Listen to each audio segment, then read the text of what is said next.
नमस्कार दोस्तों, जय सिया राम। दोस्तों, आज जो कहानी मैं आपको बताने जा रहा हूँ, यह कहानी राजस्थान की है। और इस कहानी की सबसे खास बात यह है कि यह उस समय के राजस्थान की राजनीति का सबसे बड़ा सेक्स स्कैंडल होता है, जिसमें राजस्थान कांग्रेस के विधायक मालखान सिंह बिश्नोई और तत्कालीन मंत्री महिपाल मीणा का है। इनकी अफेयर की खबरें उस समय के एक महिला स्वास्थ्य कर्मी अधिकारी के साथ जुड़ता है और यह उस समय राजस्थान में चर्चा के विषय बन जाता है। और कुछ दिन बाद उस महिला की हत्या कर दी जाती है और उसका एक सीडी वायरल होता है, जिसमें एक मंत्री महिला के साथ आपत्तिजनक स्थिति में होता है। जब इस केस की जांच विस्तार से की जाती है तो इस कहानी में एक से एक ट्विस्ट देखने को मिलते हैं, जहां पर सभी एक दूसरे के खिलाफ साजिश रच रहे होते हैं और अंत में इसका अंजाम बहुत ही ज़्यादा खौफनाक होता है। और आज की कहानी में हम इसी कहानी की चर्चा करेंगे। दोस्तों, भौरी देवी एक महिला स्वास्थ्य कर्मी होती है और इसके साथ ही वह एक लोक गायिका भी होती है और वह समय समय पर मंचों पर जा अपने अभिनय का प्रदर्शन किया करती थी। भौरी देवी देखने में काफ़ी खूबसूरत थी और वो काफ़ी ही सुलझी और चालाक महिला थी। एक बार ऐसा होता है कि भौरी देवी अपनी ड्यूटी के समय अपनी ड्यूटी ना करते हुए अभिनय करने चली जाती है और जांच में उन्हें सस्पेंड कर दिया जाता है।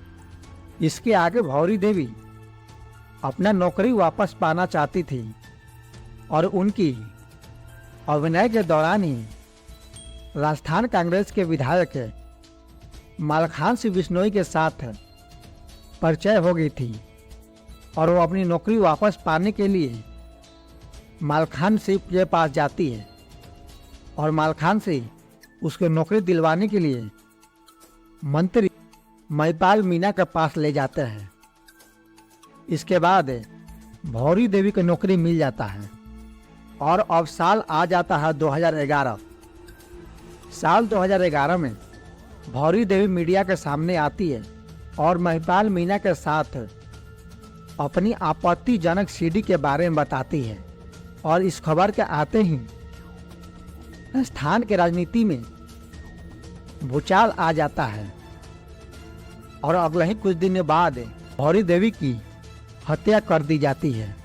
भौरी देवी के गायब होने के बाद भौरी देवी के पति अमरचंद पुलिस थाने में रिपोर्ट लिखवाते हैं, जिसमें वे लिखवाते हैं कि उनकी पत्नी 20 दिनों से गायब है और वे महिपाल मीणा और विधायक मालखान सिंह के खिलाफ रिपोर्ट लिखवाते हैं। मगर हैरानी की बात यह है कि इस मर्डर केस में भौरी देवी के पति अमरचंद का भी नाम जुड़ जाता है। इससे हम यह समझ सकते हैं कि यह साजिश किस तरह से जोड़ी जा रही थी और इस साजिश का सिलसिला कैसे कैसे बनाया जा रहा था। दोस्तों, होता यह है कि भौरी देवी का मालखान सिंह से परिचय होने के बाद उन दोनों के बीच जिस्मानी रिश्ता बन जाता है और ऐसा कहा जाता है कि इन दोनों के जिस्मानी रिश्ते से एक बेटी भी पैदा होती है। और भौरी देवी मालखान सिंह से अपनी बेटी का हक चाहती थी। वह चाहती थी कि मालखान सिंह अपनी बेटी को अपना नाम दे, मगर मालखान सिंह ऐसा करने से आनाकानी कर रहा था। दूसरी तरफ मालखान सिंह के बहन इंदिरा देवी, जो कि भौरी देवी का सबसे करीबी मित्र होती है और वह राजस्थान सरकार में महिला एवं जल संसाधन सुपरवाइजर के पद पर होती है। इंदिरा देवी चाहती थी कि उनका भाई मालखान सिंह मंत्री बन जाए, इसलिए वह भौरी देवी के साथ मिलकर महिपाल मीणा के खिलाफ एक सेक्स वीडियो बनवाती है, जिसकी मदद से वह महिपाल मीना को उसके पद से हटा अपने भाई को उसके जगह पर मंत्री बनाना चाहती थी। मगर इसी बीच भौरी देवी एक अलग ही गेम खेलने लगती है।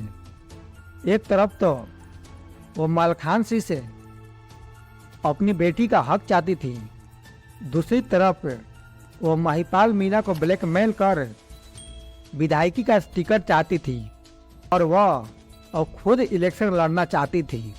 ऐसा कहा जाता है कि भौरी देवी के पलटने के बाद मलखान सिंह और महिपाल मीना मिल जाते हैं और राजस्थान का एक गैंग जिसका नाम विश्राम गैंग होता है, उसके मदद से भौरी देवी का किडनैप करने का प्लान बनाया जाता है। भौरी देवी महिपाल मीना से टिकट का डील कर सीढ़ी उसे देना चाहती थी, मगर रास्ते में ही विश्राम गैंग के लोग उसका अपहरण कर लेते हैं और जब उसका अपहरण कर ठिकाने पे ले जाया जा रहा था, तभी वह बीच में जोर जोर से चिल्लाने लगती है और विश्राम गैंग के लोग उसकी गला दबाकर हत्या कर देते हैं। इस साजिश को रचने वाली सबसे बड़ी किरदार इंदिरा देवी और महिपाल मीना होते हैं।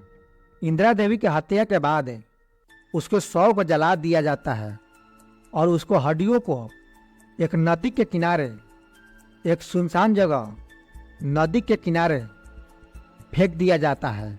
पति अमरचंद की रिपोर्ट लिखवाने के बाद पुलिस भौरी देवी का तलाश शुरू कर देती है और महिपाल मीना, इंदिरा देवी और मलखान सिंह के खिलाफ रिपोर्ट दर्ज कर उन्हें गिरफ्तार करने की कोशिश की जाती है। इस केस में करीब 17 लोगों का नाम दर्ज किया जाता है, जिनमें से एक भौरी देवी के पति अमरचंद भी होते हैं। इस केस को बाद में सीबीआई को दे दिया जाता है। सीबीआई आरोपियों के खिलाफ 100 पन्नों का रिपोर्ट दायर करने के लिए 300 गवाहों का बयान लेती है और बाद में महिपाल मीना, इंदिरा देवी और मलखान सिंह को सजा सुनाई जाती है।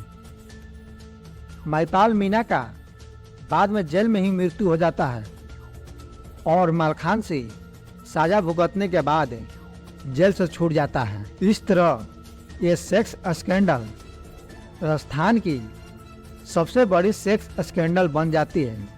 बाकी दोस्तों, आपको एक कहानी कैसी लगी कमेंट कर जरूर बताएं और ऐसी और सच्ची और सस्पेंस से भरी कहानियाँ सुनने के लिए चैनल को लाइक एंड सब्सक्राइब जरूर कर दें। जय हिंद।